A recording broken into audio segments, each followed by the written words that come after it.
I'm going to go ahead and call this meeting to order. Would I have Will Ander please lead us in the Pledge of Allegiance? I pledge allegiance to the flag of the United States of America and to the republic for which it stands, one nation under God, indivisible, with liberty and justice for all. Roll call. Councilmember Hundley. Present. Councilmember Agramonte. Here. Councilmember Edwards. Yes. Councilmember Gallion. Present. Mayor Cook. Here. At this time, we'll go ahead and call for comments from the public. Members of the public may comment on any item not appearing on the agenda. It is recommended that you keep your comments to 3 minutes or less. Under state law, matters presented under this item cannot be discussed or acted upon by the City Council at this time. I'll open up public comment.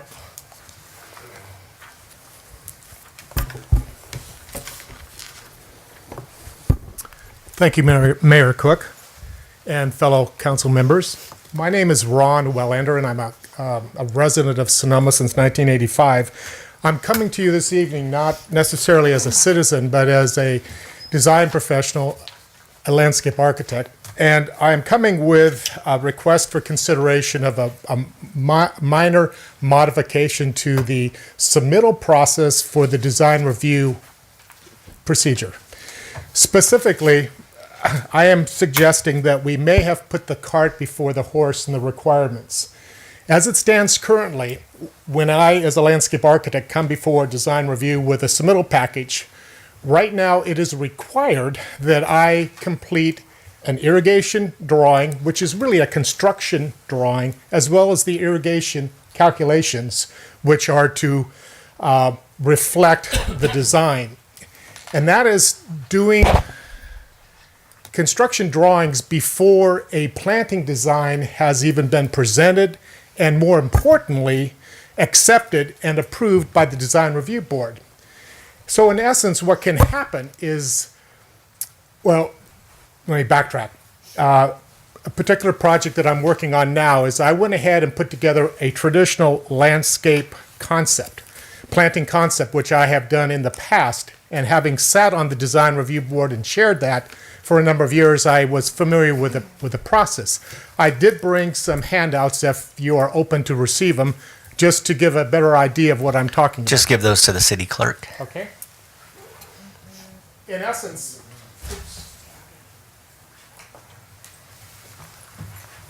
what happens is that in the order that is required right now is you're asking a design professional to do things out of sequence, out of order. And you're asking them to do a construction drawing when the design hasn't been approved yet. I am not advocating that the requirement for doing an irrigation design, nor am I advocating not doing the very critical calculations that should support a irrigation design to support a landscape that it will be using water wisely. I fully support that whole idea as far as making sure that whatever we do out in the landscape, that it be a water-wise design. But what I'm advocating is that things are backwards now. You don't require an architect to go before design review board and to produce construction documents for the project. He presents color boards, elevations, site plan, etc. And it is that the committee reviews and either assesses yes or no. I'll give you about 10 seconds. So with that, I am just simply suggesting, I've given you an example of a presentation drawing, an example of a construction drawing for planting, a construction drawing for irrigation, as well as the calculations that are required. And I just respectfully request that you give some consideration to taking that requirement out of the ARC submittal, but keep it as part of the building permit process that should be monitored, should be required, and should be followed up during the construction, that it is indeed implemented the way it was presented. Thank you. Thank you. Is there any other public comment at this time? Good evening. My name is Deirdre Sheeran. I live at 319 West Thompson Avenue. in Sonoma, and I'm also the CEO of Sweetwater Spectrum. And I want to say thank you for postponing your meeting until January 7th, because you will all be able to celebrate with me 2 years of residency at Sweetwater Spectrum. It was 2 years ago that, satchels in hand and moving vans in the parking lot, residents of Sweetwater Spectrum moved into their new homes. We are now at capacity, and we are celebrating being a part of this wonderful community. Autism has spiked dramatically since the 1980s, and the California Department of Developmental Services reports that there were only about 3,000 cases registered in the 1980s. Today, California Developmental Services carry 73,000 cases of autism. Our state takes care of that many cases of autism only. It's important to know that those are a lot of children, and those children keep having birthdays, and those children become adults. And the services within the school system are very generous for those with autism and support their families and support them. But what happens is when they become adults and turn 22 years old, services drop off. And there are not places for people with autism to live or to thrive or to find their life with purpose.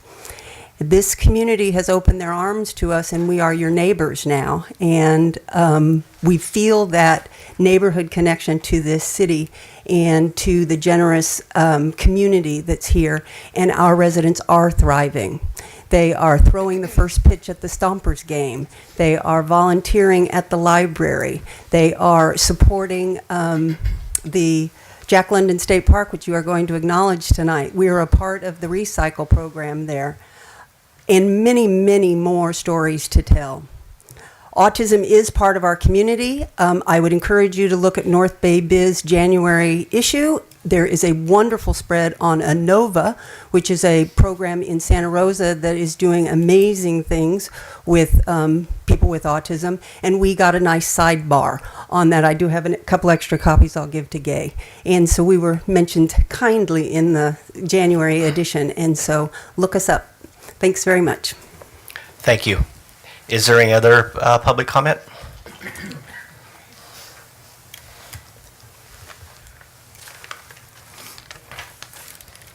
Rosemary Pedronzini, 437 2nd Street West. I know you're going to get tired of hearing about me, but I'm always for the underdog. I read in yesterday's Press Democrat and the Index Tribune about this basketball hoop thing. Okay, I've lived here 69 years. And when I was young, 10 years old, we had a skating rink, which then became the Food City Market on 1st Street East, which is now the Mikado with the shops. And then we had a bowling alley on West Napa Street, which is now where Curves and all that bit is. What I read in the paper really upsets me. These families got the hoops for their kids to play. Where else are they going to go? I mean, they're not into drugs. You can't all go out to the skate park. But my God, this just irritated me. And of course, I've got a lot of phone calls today. You know, Rosemary, go fight for us. And yeah, well, I'm here, and you guys probably have a pain and you know where. But it was said in one of the articles that it's bothering parking. Okay, now I got something to say about parking. We live on 2nd Street West. My husband worked for the County of Sonoma for 40 years. We have enough space in front of our house for 2 cars. So he went one time up to Spain Street, measured it, he got the white tape, put it all in. We had no problem. And then it was the guy that retired with the mustache and all. We got it painted black, okay? This went back. Well, we did it again. And I'm a cancer survivor. And the city painted it black.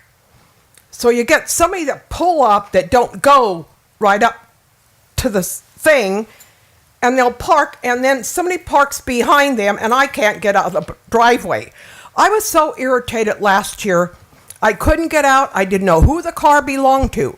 I missed my oncologist appointment, and to get in, I had to wait another month. And this really just ticks me off.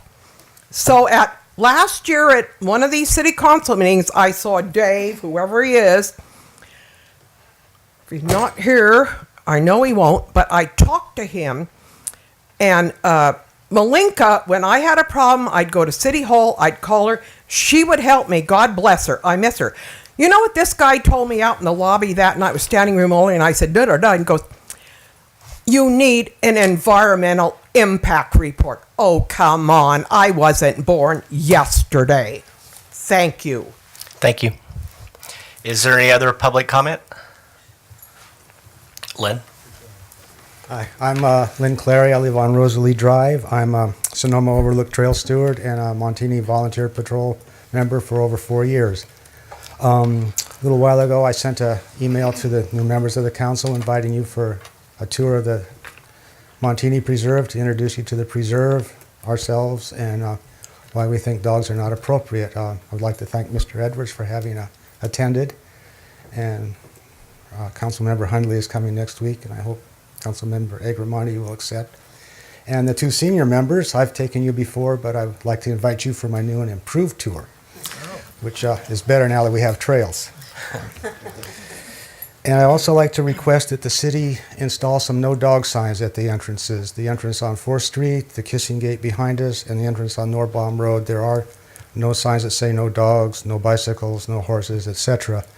And there's been a lot of people bringing animals in, bicycles in, and so on and so forth. And the story is always, oh, we didn't see the sign, or we didn't know, or we see other people doing it. Those are my most common excuses. And then one unfortunate thing is that on December 28th, there was a dog bite incident on the Overlook Trail on the connector serving the Overlook to the Montini thing. Occurred about 4 p.m. Large German Shepherd on a leash was on the trail, and a lady stepped aside to let the dog and the owner pass, and the dog bit her on the hand as it passed. And this is unfortunate, but we have been mentioning before that these trails are too narrow to accommodate people and dogs. So I just wanted to point that out, and that's pretty much for tonight. Okay, thank you very much.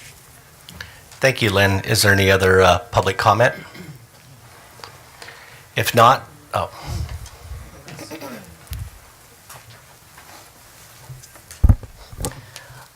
Good evening, members of the council. My name is Chris Asan. I don't know if I have to spell my name out like it says, Ahsan.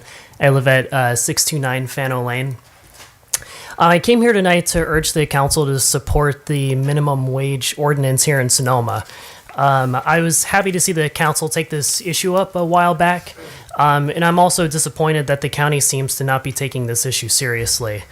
We're fighting tooth and nail right now just to get the living wage for 1,200 out of the 5,000 county workers, while the ones who need it the most, the home care workers, are being left out of the deal. And I just came over from Lucky's where we collected 33 signatures for the county ordinance.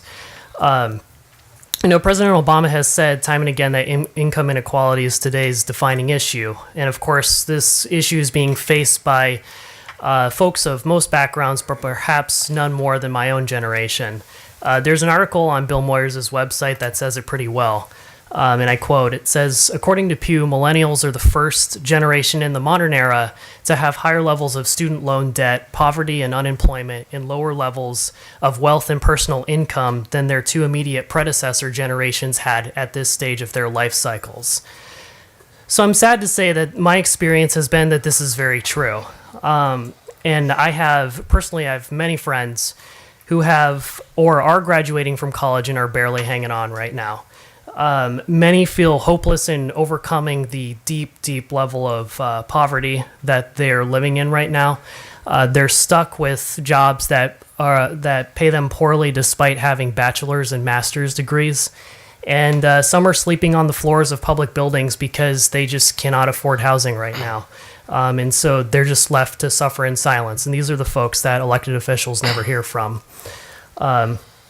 which is why I felt compelled to speak for them. So I know Sonoma is a small town. I know there is a limit to what we can do, but if we can make some progress on this, it'll encourage other political leaders to step up. $9, even $10 an hour, which the state law has passed, is not nearly enough to live on in Sonoma Valley. And we have to work together as a community, a region, and a state on this issue. And I ask that if this proposal should come back to the council, I know staff is currently looking at it, that you not let the perfect be the enemy of the good. There are a number of proposals out there that delegate quite a bit of authority to the city manager to decide how he or she will enforce this for small towns. So, it's my belief, especially since it's no secret that a lot of young people stayed home this past election cycle and didn't bother voting, that those disenchanted folks can be given a reason to care about the political process again if we take action on this. And I'm asking the council to act on this issue with all the urgency you can give it. Thank you. So, thank you. Is there any other public comment? Jack Wagner, 540 Fano Lane. So it's that that gentleman is one of my neighbors. I do want to second what he was saying. Maybe an idea, if it does come back and this council doesn't want to, or doesn't seem viable for the city, to even consider passing a resolution to press the county a little bit on passing a county minimum wage. Could even be like a halfway meet. I have been up on the Montini trails quite a bit since they've opened. I've been running that hill over to the overlook. It's pretty awesome. And I do agree that I don't think dogs are a good fit for it. I know this was a big issue during the previous election. I have been looking at the property right above the parking lot here as a viable dog park area. I know it is owned by the county and the open space district, or not owned, but held by it. Though I think that would probably be a pretty good compromise to try to get a large dog park right down here next to the small dog park and the Field of Dreams rather than having the trails permitted. I was just over in Maxwell. Maxwell's open to dogs, leash dogs. Bartholomew Park while it's private, it's open to leash dogs. Regional Park's open to leash dogs. Another little side note, I'm just going to try to throw in a bunch of little guys here. I was doing some research for a film project I'm working on, and I came across some old documents in Sonoma. I guess when we were first incorporated, we didn't do a very good record or keeping records of our elections, but the first election that we recorded, I think it was 1953 or 1853 or 1854, one of the councilors' names was David Cook. I know that. Yeah, thank you for saying that. So I just thought that was pretty. And he won, right? Oh yeah, no, he was. I think he may have been one of the first. He might have actually been. Well, you would have add tidbits, so I figured I'd add that tidbit. Yeah, elected. One of the council members that was elected in that election was David Cook. So it's kind of like full circle coming around the new Sonoma. And so yeah, I just made those comments and thank you. And hopefully it's not full circle. We got plenty more time here in Sonoma. Is there any other public comment? If not, normally we don't talk about things that happen on public comment, but I did want to address Rosemary because it was in the Press Democrat and I was quoted and so was city staff. We do have an ordinance, like it or not. The ordinance states that those areas have to be opened, and it was complaint driven, so the city had to do what it had to do. If public has an issue, that's something that could come back to the council at another time. With that, do we have any meeting dedications? Yes, Mr. Mayor, thank you. I'd like to dedicate this evening's meeting to Adele Harrison, someone, of course, who is very important here to the people of Sonoma. As I read these articles on her, I realized that she was with the Fish, and she was 30 years. She worked 30 years as their coordinator. She and her husband Paul were actually in 1981 I'll Call Days here at the city of Sonoma. She also helped to found Caravan and Meals on Wheels and the Vintage House Senior Center. She also helped to found the Sonoma Overnight Support, which it's amazing to me. She certainly is somebody who I think has served as a great example to us all. And I just wanted to read this by Flavia Whedon. Some people come into our lives and quickly go. Some stay a while, leave footprints on our hearts, and we are never, ever the same. And I think that certainly applies to Adele Harrison. Yes. And if I can chime in on that as well, Adele was my neighbor, and we'll miss her dearly, along with the others who were instrumental with Fish and other groups, Peg McAleese and Evie Berger. And something that I've mentioned to staff, we get a little stipend for city council. So I'm going to give my stipend every month away at our first meeting, and I'd like to give it to the overnight shelter. And I think we get about $300. So that'll be my donation to the overnight shelter in honor of Adele. Thank you. Is there any other meeting dedications? Councilmember Gallion? I'd like to go ahead, and I actually have two dedications. I know other council members may wish to speak, but first I'd like to go ahead on a countywide basis and make a dedication to Bill Cordum, who was definitely one of my environmental cohorts. I want to say that his work is legend, and we will be hearing about it many years to come from this point, but he championed the cause of environmental protection in both Sonoma County and the California coast. And at his passing, which was December 19th, he was a mentor to a generation of activists and father of the Sonoma County environmental movement. I became aware of Bill Cordum in 2006 when we were talking about the Climate Action Plan, and realized that I had a lot of homework to do. And I remember him coming to a meeting and going ahead and saying, now, this is what you need to be responsible for. And 45 minutes later, we were all realizing we were way over our heads, okay, in what was a directive that he was giving us. Again, he was Sonoma County Conservation Action. He founded that 25 years ago. Very active in Petaluma Lafferty Ranch, Smart Rail, California Coastal Trail, and the Coast Walk California has a popular segment on the Sonoma coast that bears his name, the Cordum Trail. I think for students, especially since I work in education, I think it's so important environmentally that they really understand where we're coming from in our county. And the chance to go ahead and actually participate in action was his main thrill. He had a beautiful marriage with his wife, Lucy, and she was his stone at many organizations, meetings, fundraisers, things throughout the county. He was definitely on the list. If you were endorsed by this particular individual, you were environmentally friendly. And if you weren't endorsed, then you worked very hard to be able to get his endorsement. His biggest, I think, legacy, though, is with the Sonoma County Open Space District, and also he worked diligently within the Sonoma Land Trust. I would say that he's received many honors for his efforts, but probably the most cherished was the naming of the Cordum Trail from Goat Rock extending to Wrights Beach as part of his California Coastal Trail. I received his endorsements. He was very special to me, and he will be missed. Second person, and I just learned of this evening, is David Reaver.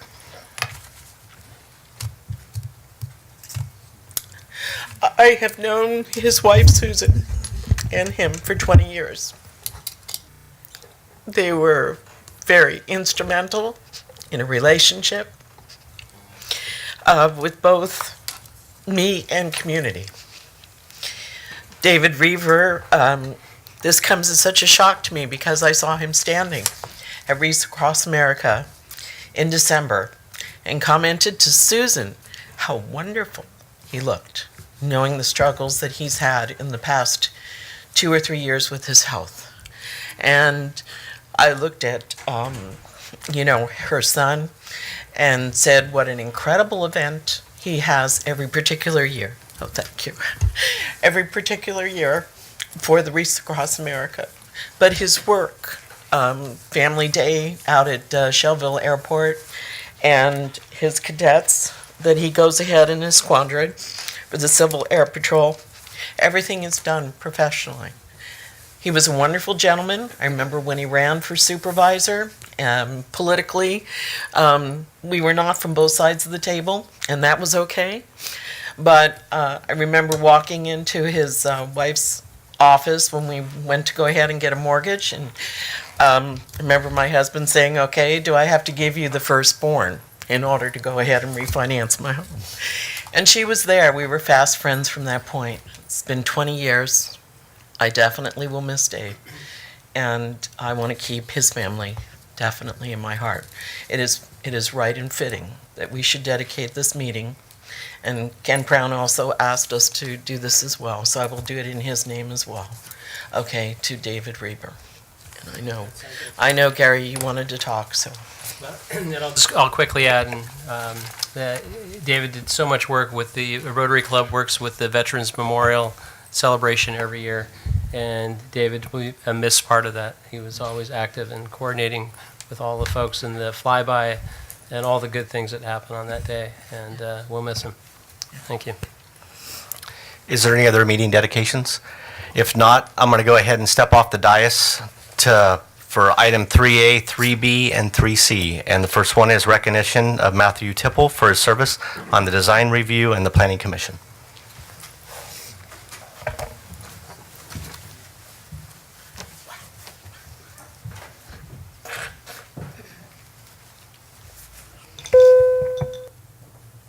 The microphone is right here.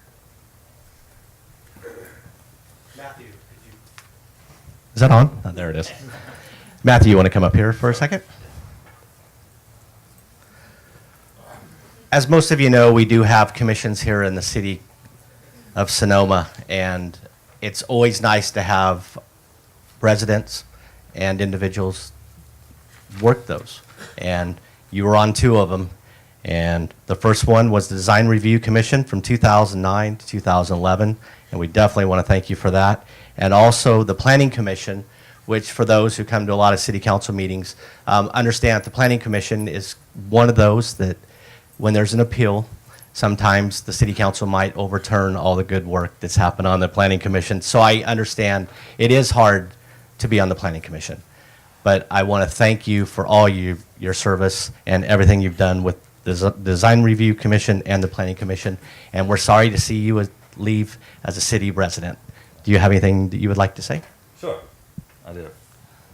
Well, first of all, Happy New Year to everybody. I'd like to very briefly just thank city council members past and present and planning commissioners and city staff for supporting me throughout this process. I think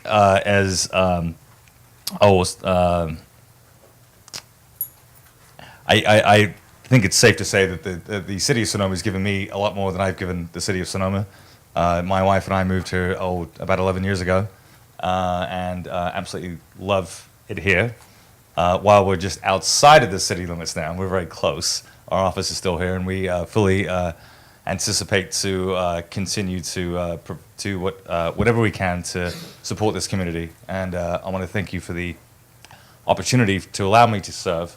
It was a great pleasure, and I learned a lot, and more importantly, it allowed me to connect with this community that we love dearly. So thank you very much. Thank you, Matthew.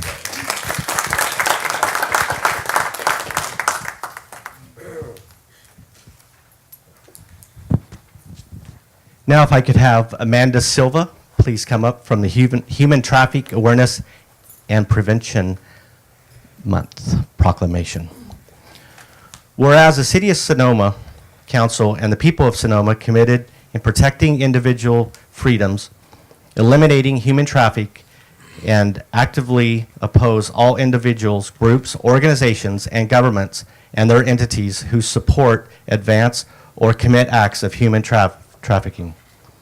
To combat human trafficking within Sonoma County, the United States and throughout the world, people and governments must be aware of human trafficking and must confront these contemporary manifestations of slavery, and victims, survivors of human trafficking need support in order to escape and recover from the physical, mental, and emotional, spiritual trauma associated with these victimized crimes.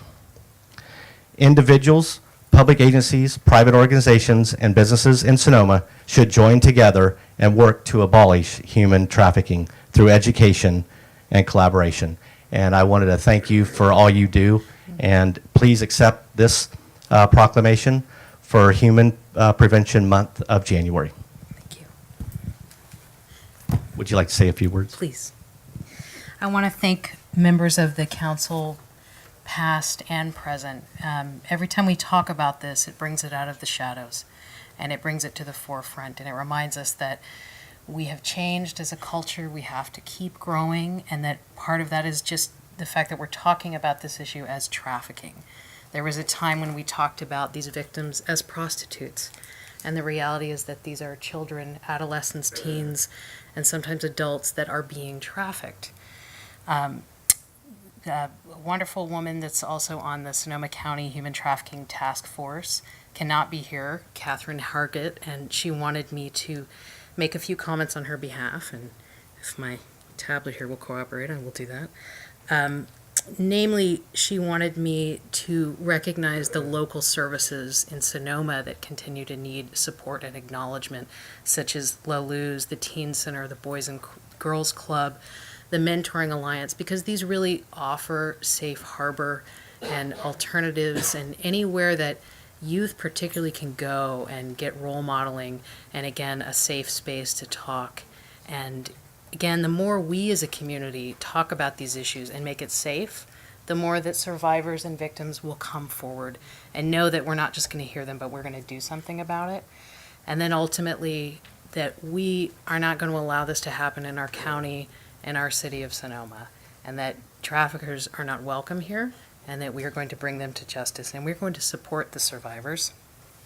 You know, no one wakes up as an adolescent and says that they want to be a prostitute.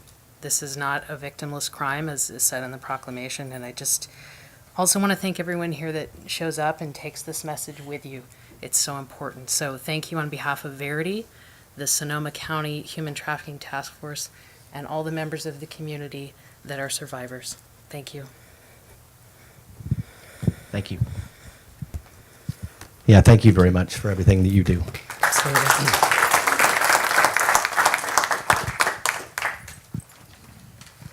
The next proclamation is recognition of the Valley of the Moon Natural History Association for successful operation of the Jack London State Park. If I could have Karen Collins come up, along with... You guys can all come up. The more the merrier. Because I forgot my glasses and this print's really small.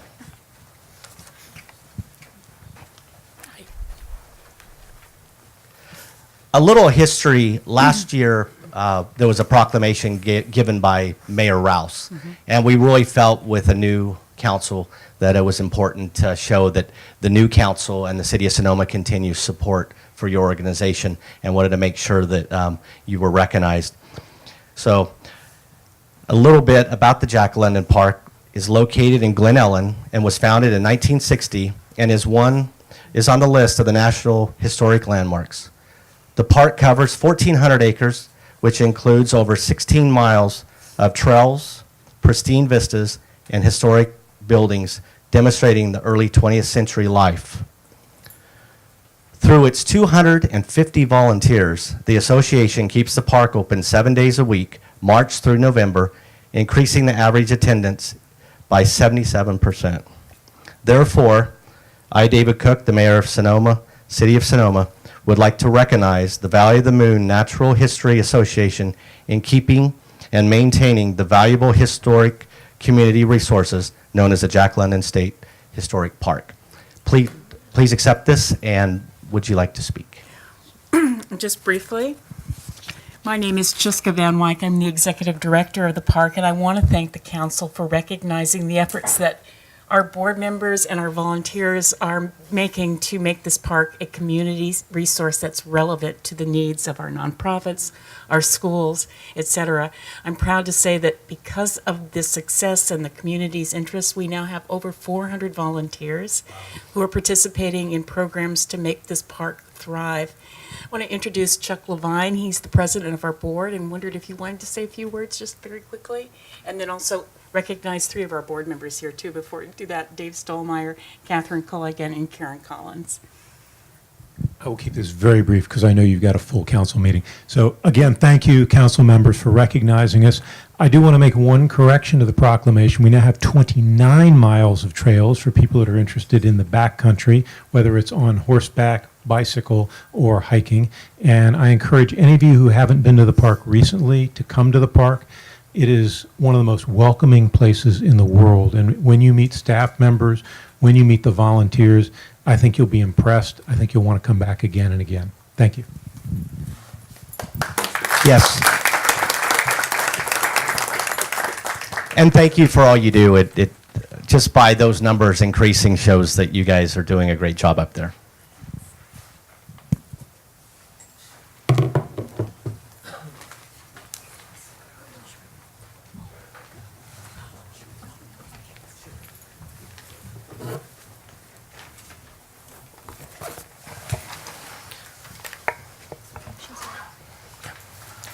Now we'll go ahead and we'll do the calendar, the consent calendar. Is there any member of the city council that would like to remove an item? If not, we'll take it out to public. Is there any one that would like to remove or have a comment on the consent calendar? My name is Jeanette Fung, and I own a small business on the plaza. I know that this is the second reading of the sign regulation ordinance and that it's been a long, involved process, and I'm not asking you to halt it at the 11th hour. But since this has been such a long process, some of us smaller or more recent merchants were not able to participate and express our views about some of the issues that are important to us. I've been speaking with other small businesses, and a couple of issues have arisen regarding the process for approving portable freestanding signs, particularly as it affects the plaza and the businesses that don't front directly onto the plaza. And I also understand that the Design Review Committee and Historic Preservation Committee will be meeting on January 20th, which I plan to attend, to discuss some of these ideas that the merchants have and the guidance that they're seeking. And we'll see whether there's continuing interest on both committees' parts to continue working on this. And of course, any proposed changes would be brought back to City Council for your review. So far, I've been speaking with Wendy and Lori Decker and Kelso, and they've been really helpful and encouraging to listening to our concerns, and I'm very encouraged by that. And so I hope that in the meeting on the 20th, we're able to make some strides. So thank you very much. Just want to let you know that. Is there any other public comment or any public want to remove any items for discussion on the consent calendar? If not, I'll bring it back to council for possible questions and a motion. Councilmember Agamonte. I just wanted to say thank you, Jeanette, for bringing this up. At the last meeting, I think, and I would like to say thank you to Wendy Atkins, Lori Decker, and I think, is it Kelso Barnett? Yes. Because they've met, I think they met with Jeanette today, which I think was great, because that was, that meeting was established at the last council meeting, so I think there was follow through, and I really appreciate that from all of you. Thank you. Is there any other council member comments or make a motion? Councilmember Gallion. I also wanted to say thank you, Jeanette, for coming tonight. I did encourage you to come and make sure that, you felt comfortable with what we were proposing. And I did want to thank staff for their outreach and economic development, because this is very definitely an issue that we need collaboration on. So I'm glad to see we've come to a meeting point on that. So thank you. With that, I'd like to go ahead and make a motion to adopt the consent calendar and agenda order for the City Council meeting tonight. I'll second that.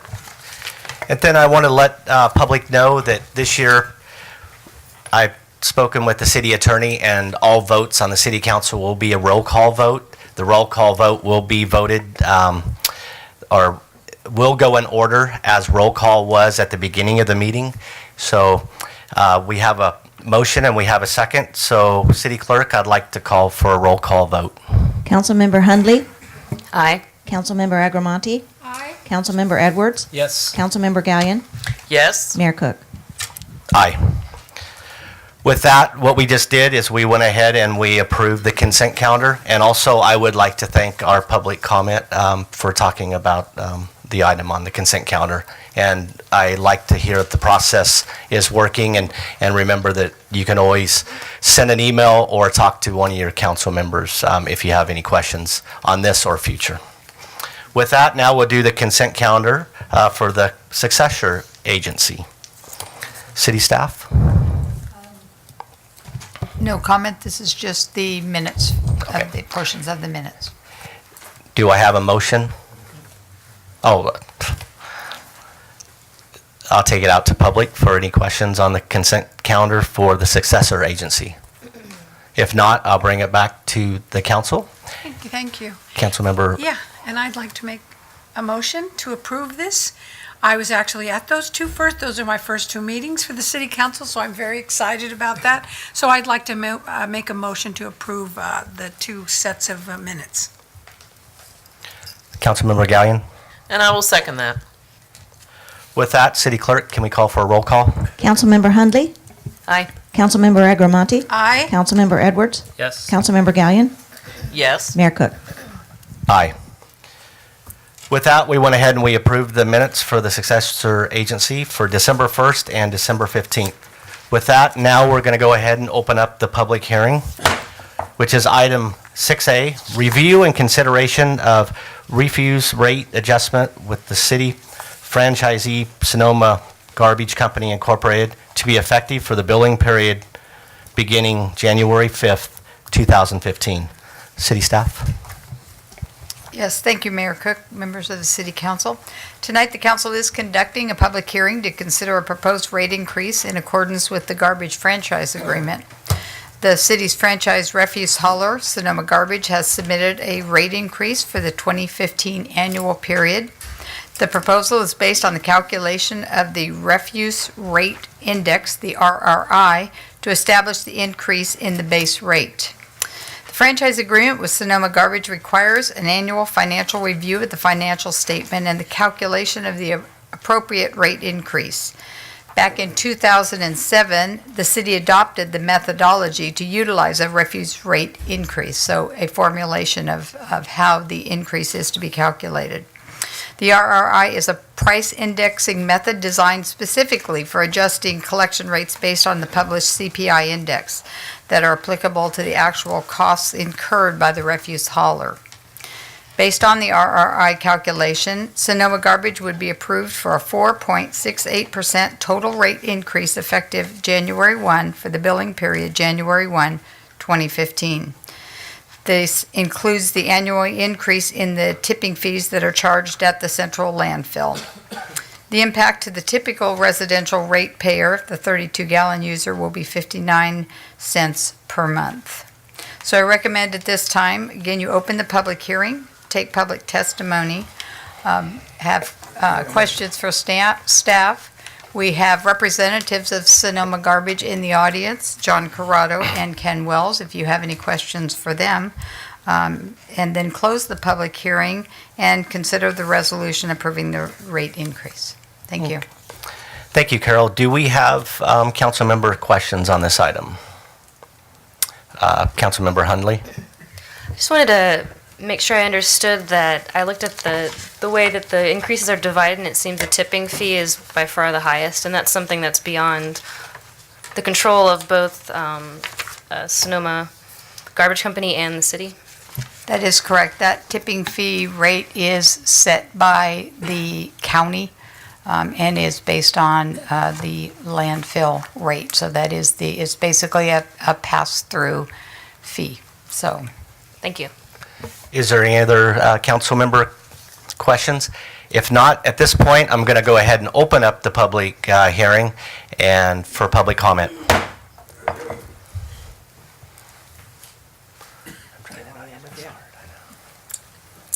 Rosemary Pedronzini, 437 2nd Street West. I think you should approve the increase. I'm getting old and I have a pickup, and if put all this stuff in and go out to the dumps, I can't do it anymore. We have our 3 cans out in front of our street, and God bless Sonoma Garbage. Corrados, I knew his mom and dad when I was 18 and went to work at Adobe Drug, and they do one hell of a good job. So please approve the rate increase. Thank you very much. Thank you, Rosemary, and thank you for coming to all the city council meetings also. Is there any other public comment on this? If there is no other public comment, I'll go ahead and close this public hearing and bring it back to council for discussion and action. Does any council members have discussion or action? Oh. Councilmember Gallion. Well, I'd like to go ahead and make a motion to adopt a resolution of the City Council of the City of Sonoma approving the refuge rate adjustments. I'll second that. And with that, before I call for a roll call vote, I would like to comment on this. I think Sonoma is blessed to have such a local garbage service, and we want to thank you for all you've done and what you will do in the future. So with it, Councilmember Gallion. I just wanted to say it was brought up at a subsequent meeting prior to this about the hour in which the garbage trucks were coming through the community. And I just want to say that I appreciate that that was listened to. And I have been sleeping very soundly on Thursday mornings on Rosalie Drive. Thank you very much. With that, is there any other council member comments? With that, City Clerk, we will call for a roll call vote, the ones you like.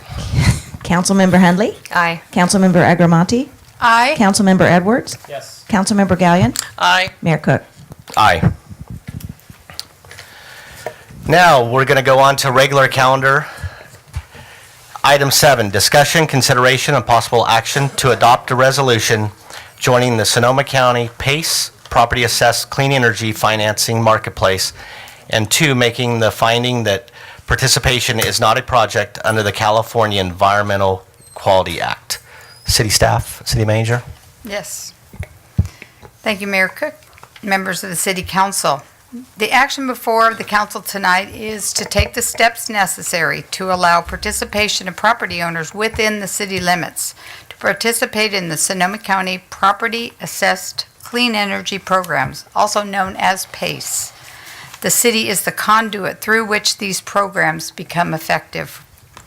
PACE financing allows property owners to take advantage of energy and water-saving upgrades to their homes or businesses and pay off the investment over time through their property tax bills. Back in 2009, the City of Sonoma entered into a cooperative agreement with the County of Sonoma, allowing participation of property owners in the financing programs offered by the Sonoma County Energy Independence Program, the SIP program. The SIP program has funded more than 2,000 projects to date, totaling over $66 million in retrofits to Sonoma County homes and businesses, with items such as energy-efficient windows, heating and cooling equipment, insulation, and solar panels, leading the list of over 90 pre-approved eligible improvements. These projects have prevented the emission of over 8,000 metric tons of greenhouse gases and have created over 720 jobs. And I'm sure those numbers are actually higher right now. The Sonoma PACE financing marketplace expands the options available to property owners by integrating additional financing options from California First and California Hero for water and energy efficiency upgrades and the installation of renewable energy to complement the financing options of the SIP program. The major benefits of participating in the PACE marketplace will specifically: Number one, expand local funding capacity by adding California First and California Hero financing products. The bonding capacity of SIP financing products from the county treasury is limited to $60 million, with $46 million currently extended. Estimates of the funding needed to affect the current community climate goals of retrofitting 80% of the existing building with 30% efficiency improvement exceed $2 billion. And number two, it will provide consumer choice financing. The financing marketplace is provide financing options in a lending tree-like model for the consumer. It will make available to property owners financing choices that will best meet their individual situations. Number three, it will increase program momentum and sustain and grow the local contractor community. This is a key benefit of engaging additional financing partners throughout the region. It's the opportunity to expand and leverage outreach efforts, increase the number of completed projects, and provide new tools and resources for local contractors. It provides for local business incentives for local contractors. It also maintains a local point of information and coordination for regional PACE efforts. The Sonoma County Energy Independence Office serves as a community clearinghouse of information, tools, services, programs, and resources for the general public, contractor communities, and other public entities engaged in pursuing energy efficiency and renewable energy incentives. In addition, it facilitates efforts to consolidate and report data of community retrofit and renewable energy projects. The PACE Financing Marketplace Partnership has assimilated with the Energy Independence Office database to structure a better record, monitor, and assess program activities and impacts. And finally, it accelerates progress towards meeting the climate action goals and community-wide greenhouse gas reduction targets. And I think importantly, this directly relates to the Council's 2014-15 goals under policy and leadership to continue implementation of the Climate 2020 Plan principles through assisting local property owners with opportunities to reach community-wide goals for energy independence. So this, again, it comes right in line with the Council's goals for 2014-15. Tonight, we have representatives of California First and California Hero program here with us in the audience, along with Liz Yeager with Sonoma County Energy Office, should the council or the audience have questions on the program. I know there's voluminous documents in your agenda packet, but I hope I've tried to summarize in my presentation tonight kind of what you're doing. In essence, what we are doing tonight through council's approval of participation in this program, it brings this program and allows our local residents the opportunity to participate in these programs. It doesn't obligate them to participate, but it just opens the door for additional opportunities to participate in the programs. So again, this concludes my presentation. In your agenda summary, there are a number of actions and resolutions that you will need to approve to allow participation, and staff is available to respond to questions, as well as members, as I stated, of California First, California Hero, and the Sonoma County Energy Office representatives. So thank you. Thank you, Carol. I'll bring it back to council. Is there any council member questions for staff on this item? I guess the only question I have is to just make sure that this is a participation of our city residents, so we're not obligating them to to get involved if they don't need to be. But even without our involvement, the unincorporated area would not need the blessing, or there would not be a vote throughout the county. That is correct. This is a completely voluntary program of property owners for city limits only. The county residents are already involved in this program, and this just opens the opportunity for our local residents and business property owners to participate in this expanded program. Councilmember Edwards. Yeah, and we put solar in our home a couple of years ago, and I have to say the program was available from the county. We chose to just do it ourselves. But I fully support it, and it's just terrific. It'll give a lot more people opportunities. When I saw my PG&E bill this month, the true-up was terrific. So I look forward to people taking advantage of this. Is there any other council member questions? If not, we'll go out to public. Does public have any questions on the PACE and on item 7A? If not, we'll bring it back to the council, and I am looking for council discussion and action. Councilmember Hunley. I was looking at the list of possible projects that homeowners can have, and there's a really wide array. You can get things like solar fans for your attic, or water fixtures, high-efficiency toilets, insulation, or irrigation systems. So there's a lot of different projects that people should look into that they might be planning already, and there's a way to get easy financing for it. So it's a great project, and I'm glad they have access to new pools of resources. And I'm sorry, if I could also just add in, go to the Sonoma County PACE, their website. I took a trip around the website, and it's very informative. So, for anyone that's just really interested on what it's about, you can find answers to everything on the website. It really is informative. So, again, for just, if you want any questions answered, it's a very easy website to navigate, separated by homeowners and business owners.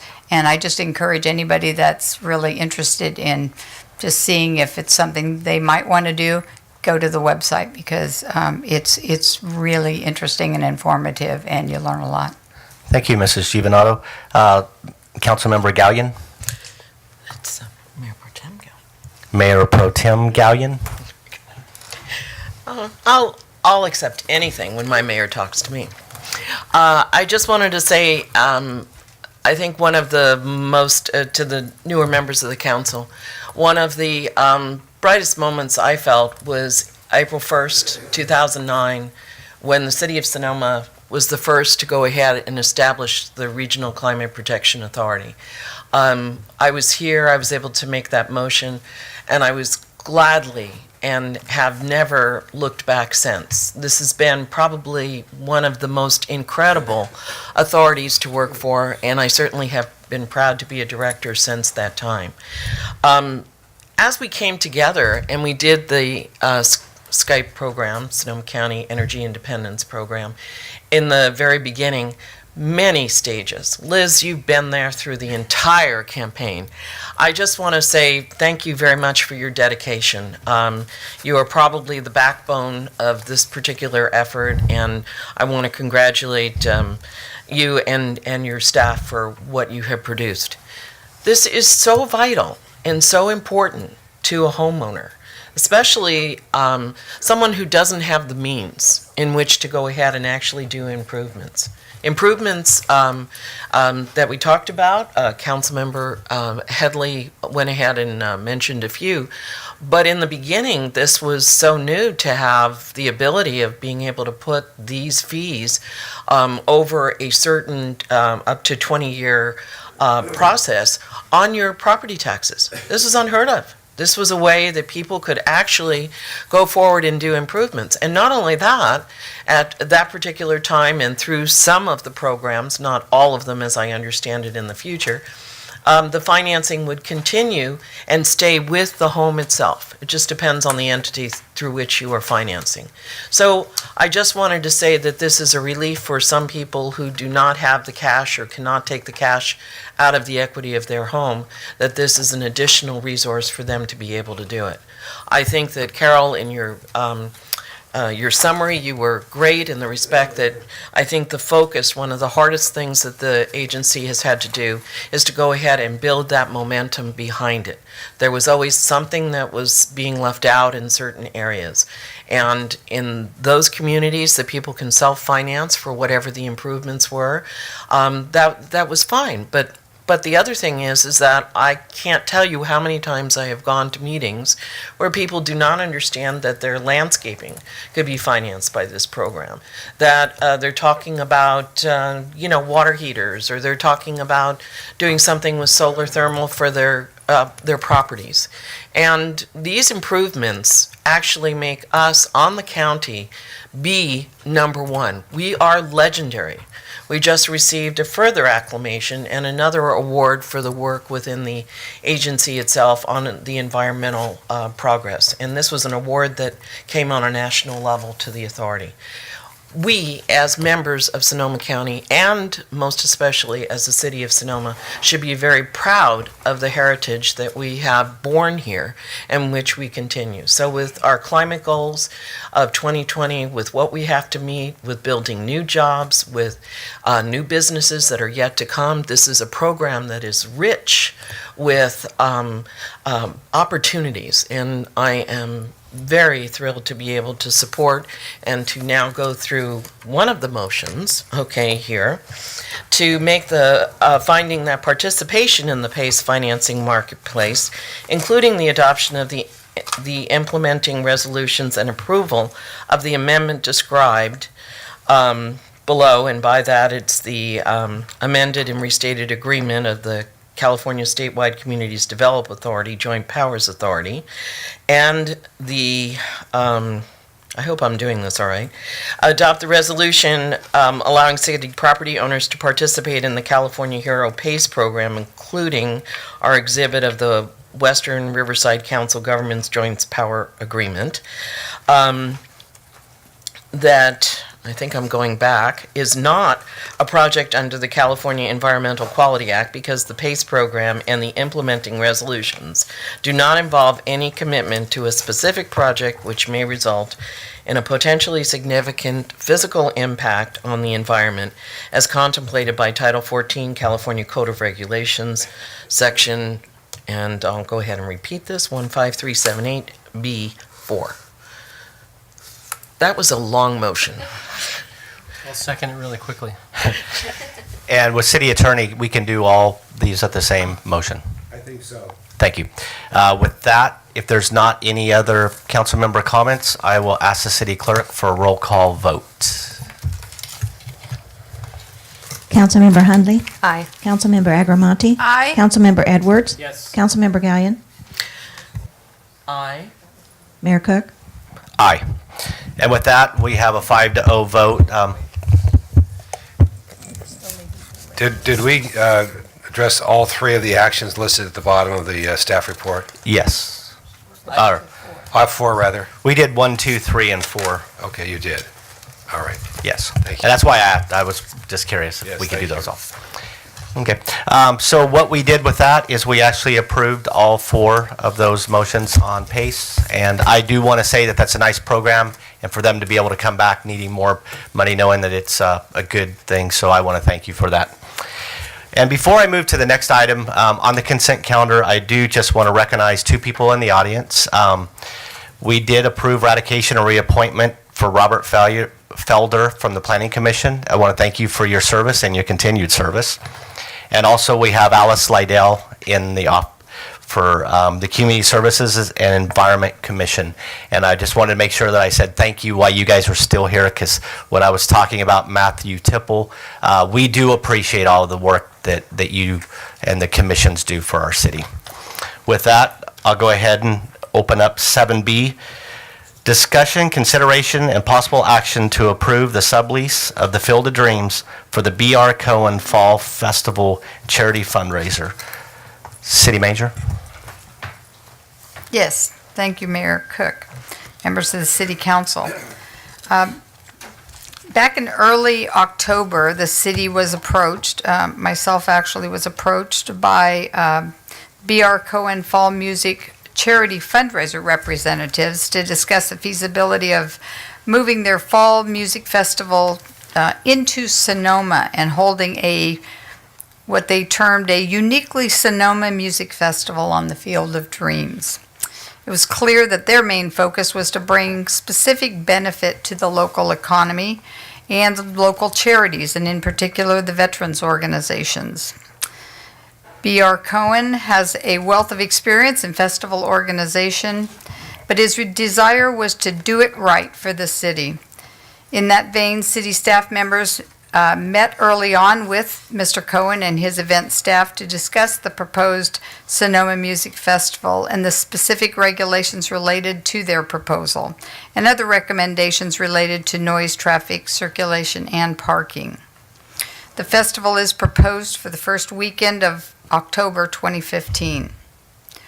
So the first step in the process of potentially approving and moving forward with the Fall Music Festival is to approve a sublease for the Field of Dreams. The B.R. Cohen Fall Music Festival fundraiser has received approval from the Sonoma Valley Field of Dreams Board for the sublease of the property, and per that lease agreement, the city council is actually required to give final approval. The Field of Dreams Board holds the master lease on the Field of Dreams. And so for them to sublease that to the B.R. Cohen Music Festival, the City Council is required to approve any sublease. So that is the action before you tonight. If you approve that sublease, then subsequently the application will go through the process with CSEC. So, and go through the other steps required.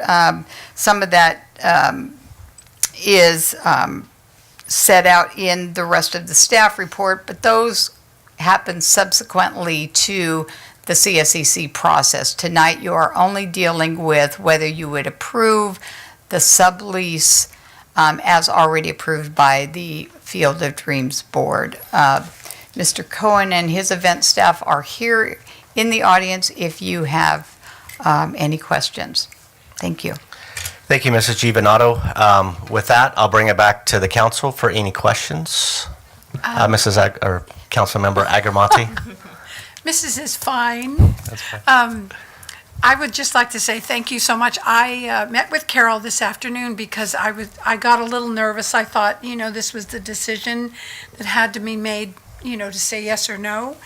And she explained to me really that this is just like a toggle switch. It starts the process, and this is part of the process because I do have a lot of questions, and hopefully, while it's working its way through the process, those questions will be answered. So I really appreciate the time that you allowed me. Thank you.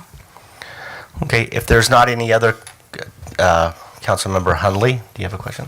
For clarification, the variance to the noise ordinance, so that's something that the CSEC would be granting and not us right now. Okay. Okay, with that, I'm going to go ahead and take it out to public comment for any public comment on this item for the sublease.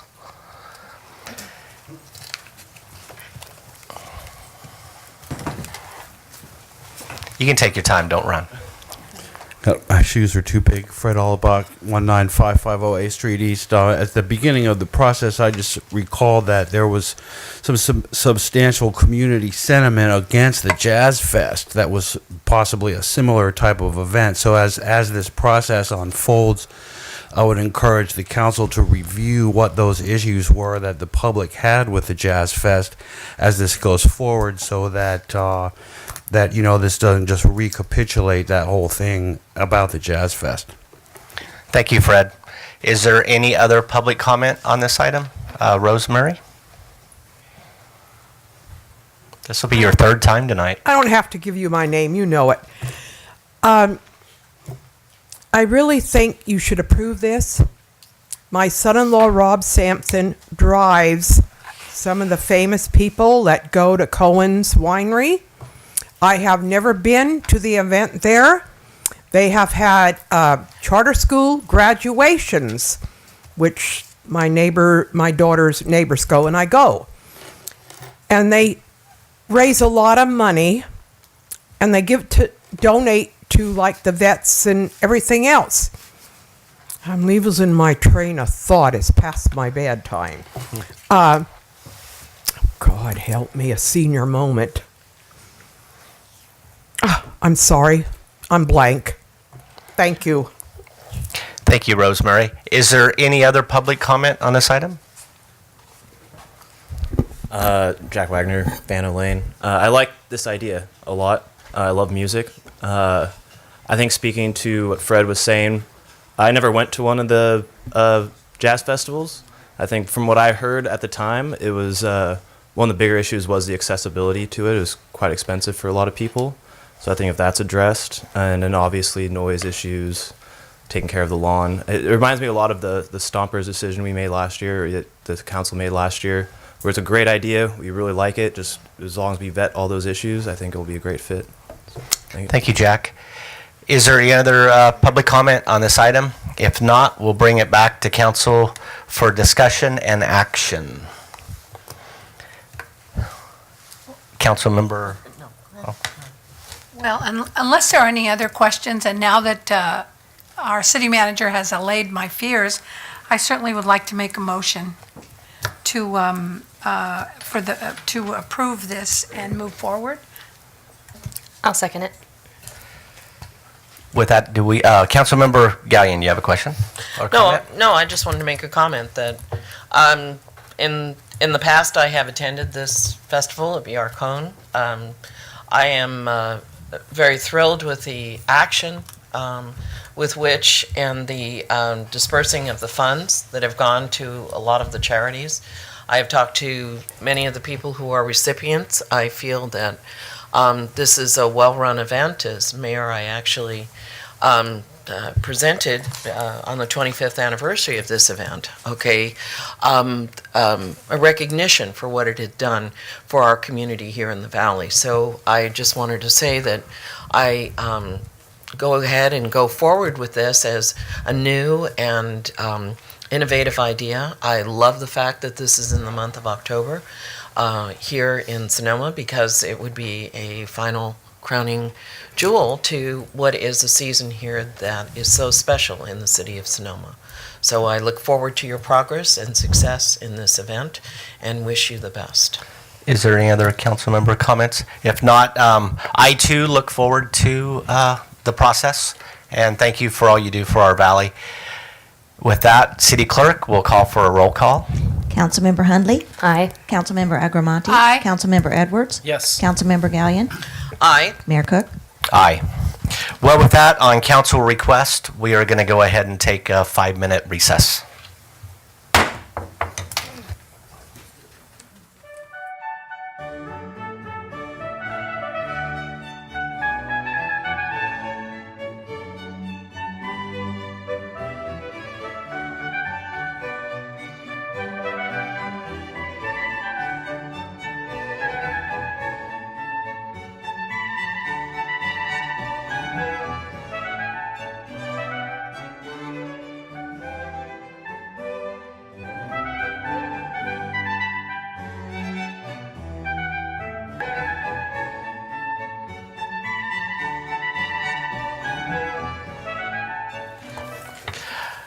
Item 7C, discussion, consideration, and possible action to adopt an updated special events policy. Associate Planner?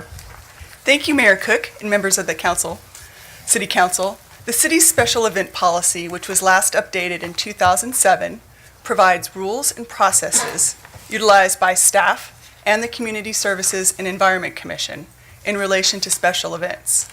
The stated purpose of the policy is to seek an appropriate balance between the benefits of organized events and their associated impacts on the community, In 2014, the Community Services and Environment Commission conducted a thorough review of the policy and has made some recommended updates to the policy.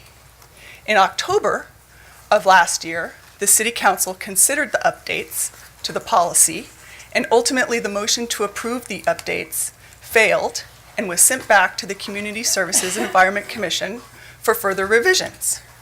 The Commission has continued to work with staff to modify the policy, and in December, the CSEC, or Community Services and Environment Commission, considered the modifications that were included in the packet and unanimously voted to recommend that the City Council adopt the policy as amended. I'd like to take this opportunity to highlight a few examples of how the policy has been revised to streamline the permit process. The ability was added to allow the review and post-event review of large-scale, reoccurring events by the special event coordinator. This will reduce the amount of time it takes for a reoccurring event to go through the application process, and this is for events that had no violations. The description of large and small-scale events was modified to allow events in Depot Park to be considered small events, even if all sections of the park are proposed to be utilized. The requirement to close one quadrant of the plaza every 4 years was removed, and the banner section for the Plaza Park appendix was revised to allow the Community Service and Environment Commission to review banners on the historic directory sign that's in the process of being installed and signs on the horseshoe lawn. Previously, all requests to display a sign on the horseshoe lawn required approval by the City Council. After the policy is approved by the City Council, staff will begin revising the various applications associated with the special event policy. And this will further streamline the process. And I'm happy to report that one event coordinator has already volunteered to provide staff with feedback on the applications. With regard to public safety, I should point out that the city's risk manager endorses the prohibition of inflatable jumpers in all city parks. And finally, the requirement for finish line demarcations to provide a minimum clearance of 14 feet is so that a fire truck can drive under it in case of an emergency. So with that said, staff recommends that the City Council adopt the resolution adopting the updated special events policy. That concludes staff's report. Thank you. Yeah, thank you. I'll bring it back to council for any questions. Is there any questions for any council members? Councilmember Agramonte? I no questions, but I was there that evening. That was a very tough meeting, and you steadied the helm, because I know it went in a few different directions. So I really compliment you on how you were actually able to come out with something. Thank you. Thank you. Is there any other council member comments before we go to public? With that, we'll go ahead and go out for public comment on this item. Rosemary, does that mean that you're coming up? No, I'm not. Lori asked me, am I going to speak again or am I going home? No, I'm not speaking. Sorry. Hi, my name is Mary Catherine Cutcliffe. I live at 201 Baines Avenue, and I have been working with the CSEC and the SEC with events since 2010. I worked with the Sonoma International Film Festival as Director of Operations. I know that's been a little heated in this conversation as far as signage goes, and I am currently the event manager at the Sonoma Community Center, where I produce the 4th of July and City Party, working with CSEC. We see each other once a year, sometimes 3 or 4 times, well, actually twice a year, sometimes 6 or 8 times a year. That being said, I support the revisions to the special event policy. I think that they have done a great job in clarifying some confusing points in the special event policy, and I just wanted to say that you guys have done a good job, and I support it. Thank you. Other public comment? If there's not any other public comment on this, I will come back for council discussion and possible action. Councilmember Hunley?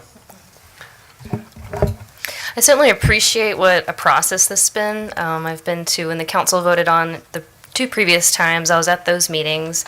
And I really appreciate the way that everyone has ultimately worked together, even though I know some of the meetings were quite exciting. But I think that the thing that the rules that we have ended up with is definitely a great place to start. And I think going forward, there'll always be ways to, make everything better as we figure all that out. But I particularly appreciate the fact that a lot of the decisions are taken away from the council and given to the CSEC, who know more about the specific events, and that gives the council time to focus on other things. And then also, it was important to me that for recurring events, particularly people where volunteers are organizing these events and have great events, that if they do a good job, then the next year they can skip a lot of the process and then have their event approved by the special event coordinator instead of having to go through the whole process again. So I think these are huge achievements, and thank you all for being a part of that process, especially Wendy, who's been there all along, pulling it all together. So thank you.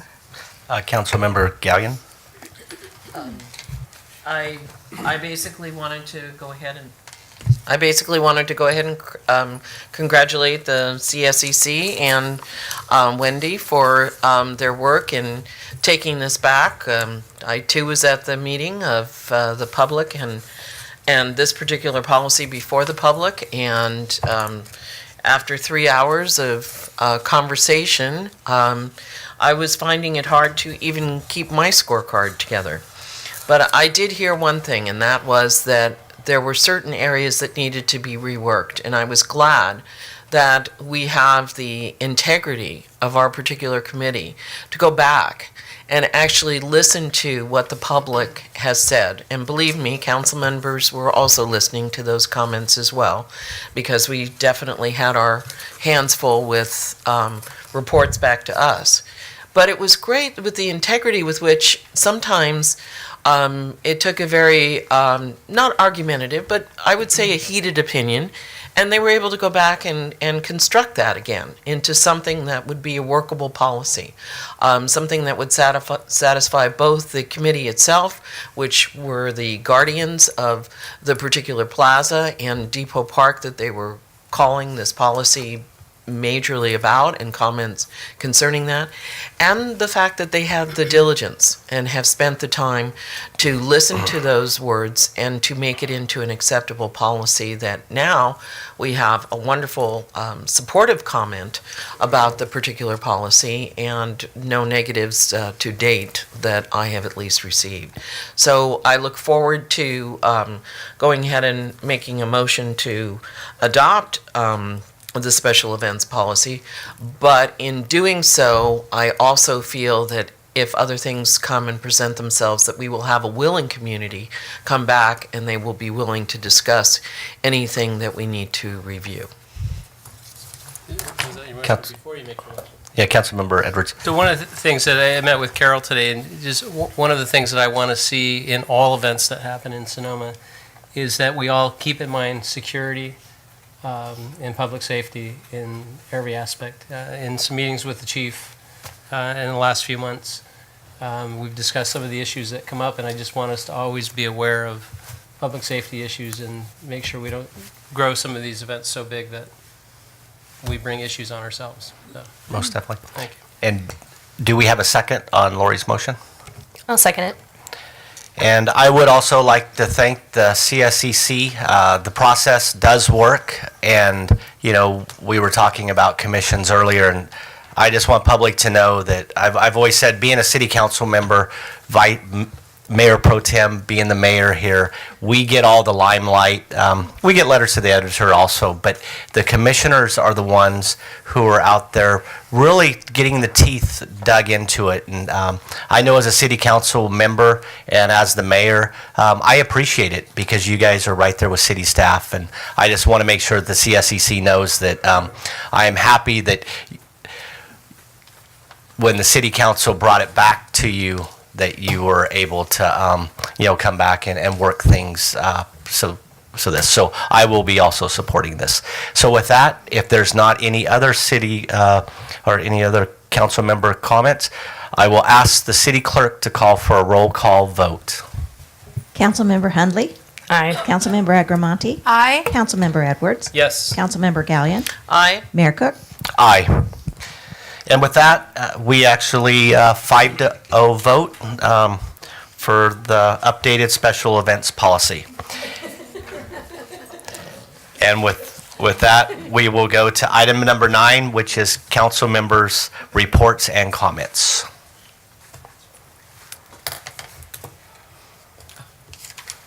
Oh. Mayor Pro Tem Gallion. I finally got it right. Thank you, Mayor. Well, first of all, I don't know that we began the meeting with Happy New Year, but Happy New Year to everyone, and may 2015 be the best year yet you have ever experienced within the city of Sonoma. I know all of staff is committed to that, and I myself have a personal commitment. I'm sure other council members and mayor will speak to that issue as well. But I wish you all that, and I wish you the best. The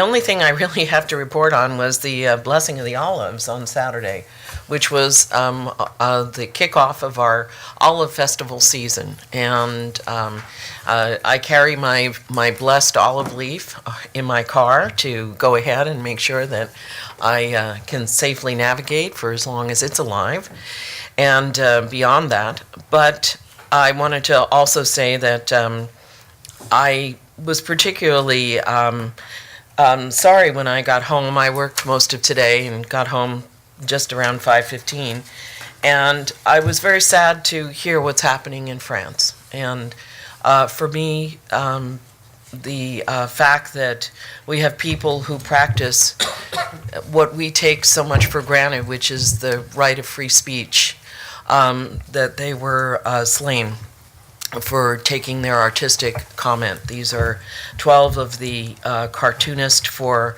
I believe it's Charles Hedo, I'm not sure that I'm pronouncing that correctly, his magazine, and famous cartoonist of satire for many different political views. And I was very saddened to hear that. And it was something that I take for granted every day, that I come home and that I live in a very safe community. So with that, I'd like to go ahead and just say that we all need to really take and live in the moment, because sometimes we're not guaranteed that extra time. And I just wanted to say that I'm reflecting upon that. My thoughts are with those families as well. As far as events are concerned, we're going to be traveling to Sacramento next week. This is going to be quite a junket, I think. Having 4 of my council members, and mayor together, and going ahead along with our what are you now? Okay. City manager. City manager. Okay. I'm already starting, I think. Could be too much of a taxing day. But I just wanted to say I'm looking forward to the opportunity. This is something that I feel is an incredible action that we are taking on. Thank you to the mayor for, helping authorize and getting this done, and city manager, because I think what an opportunity this is to represent to your community how engaged your council is in doing things well, and I'm very thrilled with that. So I'll be partying on Friday night at Martini Madness for the Olive Festival, which is another event that we're having, and then I think there's a Veterans of Foreign Wars on the 16th. They're having an award dinner, scholarship award dinner. So I'll be attending that. And then I have to get back to my committee, so I'll be on Transportation and Regional Climate Monday as done, and hopefully I'll have a water meeting under my belt by the time we come back in February. All right, so that's all I have to report. Thank you. Thank you, Vice Mayor Gallion. And Councilmember Hundley. Just really quick, Happy New Year, everybody. I appreciate all the emails and phone calls I've gotten from people, and if you look at the city website, you can see my contact information, and I love hearing all of the opinions that people have. So please contact me. Okay. The only comment that, committees that I have is Sonoma Clean Power. I'll be going to my first Sonoma Clean Power meeting tomorrow at 8:45 to noon.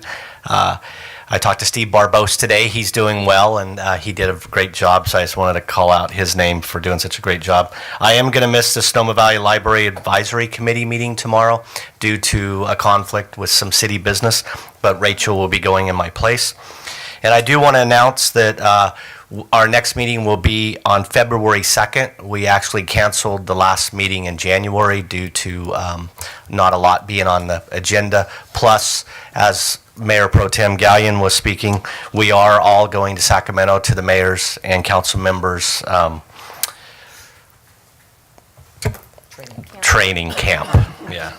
I didn't want to say training camp, but that's what it is. And I went 2 years ago, and it's really good because it teaches us about the Brown Act and different things that the city manager or the city attorney has helped us with. And I did attend the Blessing of the Olives. I thought that Gary, our council member Edwards, did a great job. So thank you for that on behalf of the city. The Blessing of the Olives is always a nice event, and I just want the public to know that right now we have a lot of different things going on throughout the valley due to that, due to the olive season. Martini Madness, which is at MacArthur Place this Friday, and I will be there. I don't know if I'll be drinking martinis, but I will be there. And with that, I do want to make sure that we dedicate this meeting to Adele Harrison, Bill Cordham, and David Reber. And now I'll go to the city manager for her report. I have no specific report. We just, staff wishes everyone a happy 2015. We look forward to a very active and positive year. And so with that, we move forward into, I look forward to the conference next week and spending time with all of you and learning getting some new information and sharing and interacting with all of you. So we look forward to a new year. Thank you, Mrs. Giovanato. With that, I'll go out to the public for comments.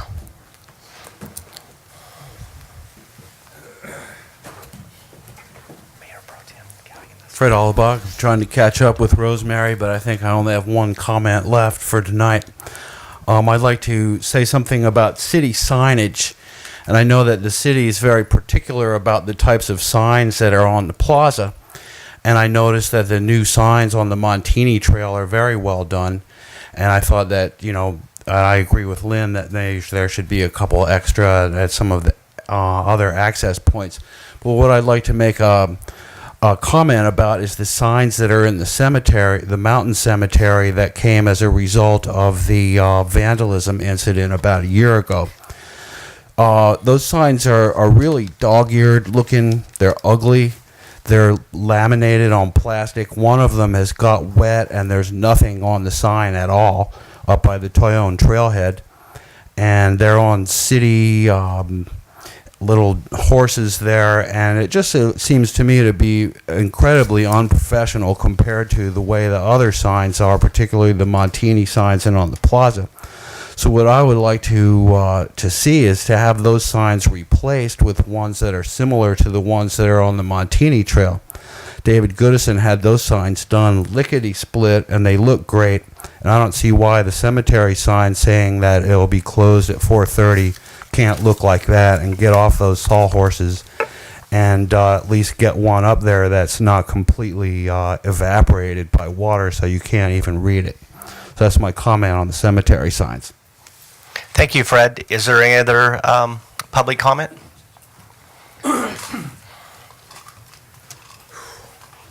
Harry Blum, 341 First Street West, Sonoma. I just want to say thank you to council and to city for making this opportunity, for giving us the opportunity to put that special events policy together. We, as the Community Services and Environmental, work very diligently to create something that will help continue to protect the plaza and encourage people to utilize the plaza. And I just want to thank you for all the effort, for the way that it all shook out, because we really, really worked hard on it. Thank you. Thank you, Harry. Is there any other public comment?